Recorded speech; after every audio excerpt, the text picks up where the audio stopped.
இந்த இடத்துல சொல்றேன், 21 ஓட்டு விஜய் தான். நான் போடுவாங்க. நான் காசு எல்லாம் கொடுத்தேன்னா நான் எங்க அம்மா அப்பா இருந்தா கூட நான் போலீஸ்ல புடிச்சு கொடுத்துருவேன். நானு போன வருஷமே நானு எங்க அம்மா கூட நிக்கிறேன்னா வந்துட்டு எடப்பாடிக்கு போடுங்க, ஸ்டாலினுக்கு போடுங்க. 5000 ரூபாய் ஆந்திரால எங்க அம்மாவோட அம்மா ஊரு ஆந்திரா. எங்க அம்மாவோட ஓட்டு வந்து ஆந்திரால தான் இருக்குது. ஆந்திரால போயிட்டு போடுறோம், ஸ்டாலினுக்கு போடுங்க. 2000 ரூபாய் கொடுக்குறாங்க. இவன் எடப்பாடி பழனிசாமி போடுவான்னு 5000 ரூபாய் கொடுக்குறானுங்க. அப்போ நேரத்துக்கு போலீஸ் இருக்கிறாங்க. போலீஸ் இருக்கிறதே வேஸ்ட் இல்ல தமிழ்நாட்டுல. இப்போ காலேஜ் பசங்களுக்கு தான் லேப்டாப் கொடுத்தாரு. இப்போ லேப்டாப் இப்போ இந்த லேப்டாப் கொடுத்தா போன வருஷம் லேப்டாப் கொடுக்க வேண்டியது தானே? எதுக்கு இப்போ இந்த எலெக்ஷன் வரப்போ கொடுக்க வேண்டியது?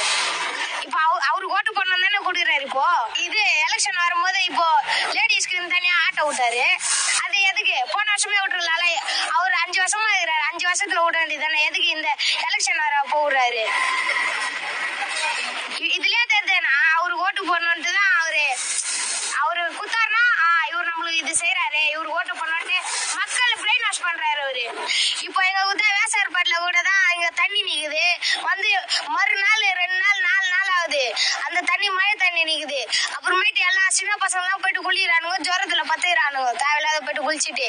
இந்த தண்ணி ஏத்துனா அந்த அத்தனை குழந்தைங்களுக்கு ஜுரம் வந்திருக்குமா? இது எதுக்கு? எல்லா இடத்துலயும் தான் தண்ணி நிக்குது. அங்கெல்லாம் ஏத்துறாங்க, இங்க மட்டும் வர மாட்டாங்க.